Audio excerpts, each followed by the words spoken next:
آمریکایی‌ها، اونایی که با سیاست‌های این منطقه آشنا هستن، میدانند که ورود آمریکا در این قضیه 100% به ضرر اوست. ملت ایران در مقابل تحمیل تسلیم هیچ کس نمیشه. این معانی رو من انتظار دارم که صاحبان فکر و صاحبان بیان و قلم، به خصوص مرتبطین با افکار عمومی جهانیان، این مفاهیم رو بیان کنن، تبیین کنن، برای مخاطبین روشن کنن. اجازه ندن که دشمن با تبلیغات فریبکارانه خودش حقیقت رو دگرگون جلوه بده. مطلب اولی که مایلم عرض بکنم تمجید از رفتار ملت عزیزمون در این قضیه است که اخیراً دشمنان برای کشور پیش بردن. ملت ایران نشان داد که هم متین، هم شجاع، هم وقت شناس این حرکت عظیمی که مردم در روز جشن قدیر نشان دادن به دنیا. حرکت عظیمی بود، اجتماعات مردم، راهپیمایی‌های مردم در همین چند روز، در نماز جمعه ها حضورشون، بعد از نماز راهپیماییشون، همه اینها نشان دهنده رشد ملت ایران و قوام عقلانیت و معنویت همراه با شجاعت و وقت شناسی در ملت عزیزمون هست. خدا رو شکر میکنم که به حمدالله این ملت مؤمن رو در این حد از توانایی ها و امکانات معنوی و مادی قرار داد. من لازم میدونم همینجا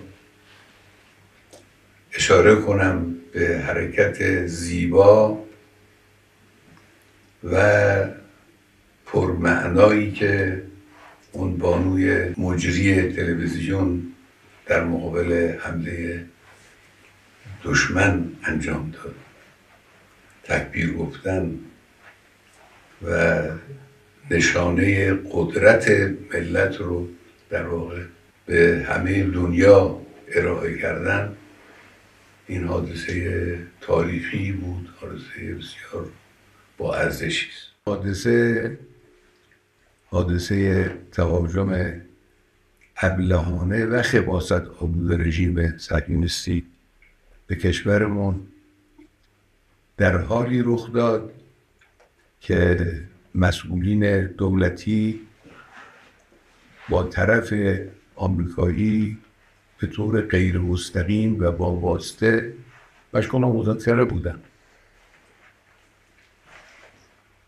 هیچ موضوعی از سوی ایران وجود نداشت که نشانه ای باشه یک حرکت نظامی یا یک حرکت تندی سختی وجود داره. البته از اول حد زده میشد که در این حرکت خباثت آمیز رژیم صهیونیستی آمریکا هم دخالت داره. با این حرفای اخیری که اینا میزنن، این از روز به روز تقویت میشه. دشمن صهیونی یک اشتباه بزرگی کرده، یک جنایت بزرگی رو مرتکب شده و باید مجازات بشه و داره مجازات میشه. همین حالا داره مجازات میشه. مجازاتی که ملت ایران و نیروهای مسلح ما برای این دشمن خبیث انجام دادن و دارن انجام میدن و برای آینده برنامه دارن، مجازات سختی است و او رو دچار ضعف کرده. همینی هم که دوستان آمریکاییش وارد صحنه میشن و حرف میزنن، نشانه ضعف و نشانه ناتوانی اوست. آمریکایی‌ها اونهایی که با سیاست‌های این منطقه آشنا هستن میدانند که ورود آمریکا در این قضیه 100% به ضرر اوست. آنچه که او در این زمینه ضربه خواهد خورد به مراتب بیشتر است از آنچه که ایران ممکنه صدمه بخوره. صدمه آمریکا اگر ورود در این میدان بشه، ورود نظامی در این میدان بمانه، صدمه جبران ناپذیر خواهد بود بدون